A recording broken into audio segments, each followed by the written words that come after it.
1 out of 10 student is doing drugs. हर एक 100 बच्चे खड़े हों तो उसमें से 10 लोग ड्रग्स कर रहे हैं। एक और आर्टिकल बताता है इस्लामाबाद के ऊपर कि इस्लामाबाद में 53% बच्चे जो कि प्राइवेट इंस्टीट्यूट्स में जा रहे हैं वो ड्रग्स करते हैं। 1000 बच्चे प्राइवेट निकालो उसमें से 530 बच्चे ड्रग कर रहे हैं। लाहौर में 57% बच्चे ड्रग्स कर रहे हैं प्राइवेट इंस्टीट्यूट्स के, कि अगर 1000 बच्चे निकालो लाहौर के तो फिर 570 बच्चों ने एक ना एक ड्रग ट्राई किया हुआ है।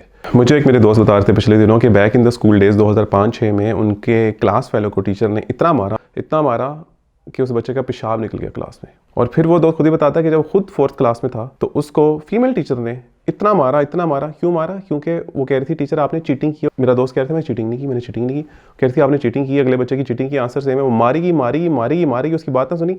एंड में बच्चे ने कहा, झूठ बोला कि हाँ मैंने चीटिंग की है। तो फिर वो फीमेल टीचर ने उसको छोड़ दिया कि आइंदा की बात ना करना। मगर दोनों के पेरेंट्स कभी भी स्कूल नहीं आए। उन्होंने कहा भाई ये स्कूल का मामला, या फिर बच्चे ने शर्म से अपने पेरेंट्स को नहीं बताया कि मुझे मार पड़ी, क्योंकि पेरेंट्स ये समझते आए हमेशा से कि जब हमने बच्चे को स्कूल भेज दिया है तो अब बच्चा जाने और स्कूल वाले जाने, मारो पीटो जो मर्जी करो, हमारा इससे कोई लेना देना नहीं। वो तो शुक्र है गवर्नमेंट का, गवर्नमेंट ने मार नहीं प्यार वाली पॉलिसी निकाली कि पेरेंट्स ने तो पता नहीं पूछना बच्चों का। ये जो फ्रस्ट्रेटेड टीचर है इनको साइड पे करने के लिए हम एक्शन लें। अब आगे कहानी ये चलती कि मार नहीं प्यार तो आ गया, बच्चों को मार नहीं पड़ी स्कूल में। पेरेंट्स मगर अपनी रिस्पॉन्सिबिलिटी उतनी ही समझ रहे हैं कि हमारा काम है बच्चे को बस स्कूल भेज देना और पैसे दे देना, लेविश स्कूल भेज देना, मगर उससे पूछना ना कि तुम्हारे स्कूल में चल क्या रहा है। वहाँ मार तो चल नहीं रही, टीचर तो नहीं मार रहे बल्कि बच्चे एक दूसरे को मारने लगे। और ना सिर्फ मारने लगे, बच्चे ड्रग्स करने लगे। और ना सिर्फ ड्रग्स करने लगे, बच्चे फोर्स करने लगे अपने दोस्तों को कि आप लोग भी ड्रग्स कर लो।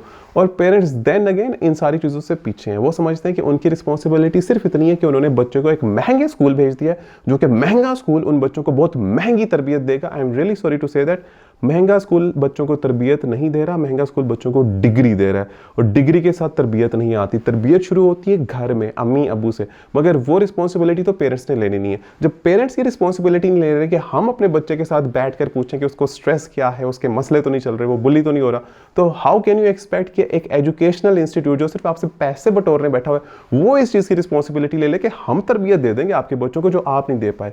तो पेरेंट्स भी अपनी ड्यूटी से भाग रहे हैं, जिसकी वजह से ऐसे वाकयात आ रहे हैं कि लड़कियां मिलकर एक लड़की को ही मारी जा रही हैं क्योंकि वो लड़की उनके साथ ड्रग्स नहीं करना चाह रही थी। एक रिसर्च के मुताबिक ये बताया जाता है कि अक्सर बच्चे जो ड्रग्स वगैरह कर रहे होते हैं वो इसलिए कर रहे होते हैं क्योंकि वो डिसफंक्शनल फैमिली से आए होते हैं। या दूसरी रीज़न ये होती है वो कूलनेस चाह रहे होते हैं, वो पीयर प्रेशर में आके इंक्विजिटिव होके या एजुकेशनल स्ट्रेस लेके वो ड्रग शुरू कर देते हैं। और ये जो सारे बच्चे ड्रग ट्राई कर रहे हैं ये कोई नाइव नहीं है कि इन्हें पता नहीं ये गलत चीज़ है, वो आइस नहीं करनी होती। इन्हें पता है, दे हैव द इनसाइट कि यार ये गलत है। तो अब यार रिस्पॉन्सिबिलिटी किसकी बनती है? ड्रग लेके ये जो बच्चों को मार रहे हैं। अब टीचर तो बच्चे को नहीं मारा, मार नहीं प्यार, अब बच्चे बच्चों को मार रहे हैं। यू नेवर नो, कल को आज से 10 साल बाद बच्चे टीचर्स को मारने लग जाएं। तो इसमें रिस्पॉन्सिबिलिटी किसकी आ रही होती है? घर वालों की आ रही होती है। जब वो घर वाले अपने बच्चों को भेज रहे हैं बड़े लेविश जबरदस्त किस्म के एजुकेशनल इंस्टीट्यूट्स में भेज देते हैं, तो वहाँ उनको इस बात का एहसास है कि जिस इंस्टीट्यूट में भेज रहे हैं वहाँ आज ज़्यादा बच्चे ड्रग्स कर रहे हैं, वहाँ बच्चों के वेप किया जा रहा है, वहाँ बच्चे एक दूसरे को बुली कर रहे हैं।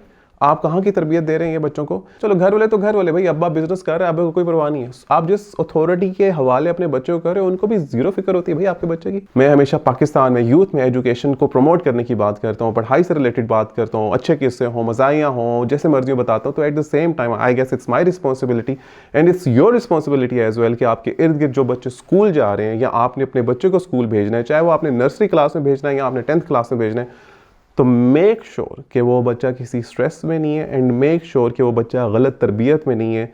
उस पर भरोसा करना इज़ गुड, ट्रस्ट करना, पर्सनल स्पेस देना इज़ गुड, मगर साथ साथ आपने अपनी रिस्पॉन्सिबिलिटी भी छोड़नी नहीं है। अपना ख्याल रखिएगा, अपने बच्चों का ख्याल रखिएगा। और पेरेंट्स प्लीज़ इट्स टाइम कि यू टेक द रिस्पॉन्सिबिलिटी। जो आपके बच्चे हैं वो आप ही के हैं, स्कूल वाले कोई रिस्पॉन्सिबिलिटी नहीं ले रहे होते। इंशाल्लाह ताला आपसे मुलाकात होती है अगली वीडियो में।